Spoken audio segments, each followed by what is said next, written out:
ঘাটাইলে প্রীতি football খেলা অনুষ্ঠিত।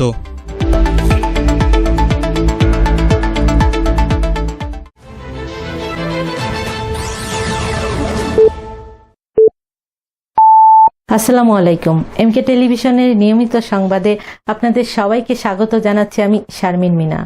এতক্ষণ শুনছিলেন সংবাদ শিরোনাম, এখন ডেস্ক থেকে বিস্তারিত। টাঙ্গাইলের ঘাটাইলে মাদকমুক্ত সমাজ চাই, খেলাধুলার বিকল্প নাই এবং গাছ লাগাই পরিবেশ বাঁচাই স্লোগানকে সামনে রেখে বিবাহিত ও অবিবাহিতদের অংশগ্রহণে এক ব্যতিক্রমধর্মী প্রীতি ফুটবল খেলা অনুষ্ঠিত হয়েছে।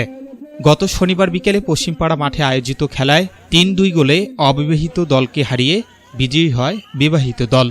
খেলাটি ঘাটাইল পশ্চিমপাড়া স্পোর্টিং ক্লাবের উদ্যোগে অনুষ্ঠিত হয়।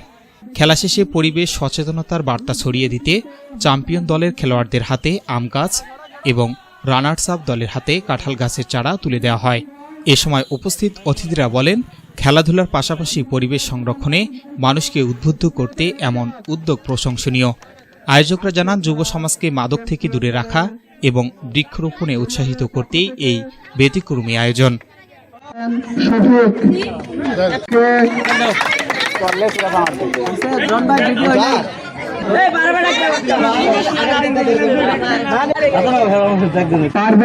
রেডি থাকবেন রনি, কিন্তু আজকের সেরা খেলোয়াড় রনির জন্য একটা করতালি হয়ে যাক।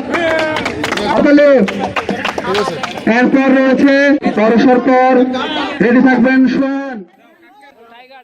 S Rahman, news desk, MK television. শেষ করছি এমকে টেলিভিশনের নিয়মিত সংবাদ।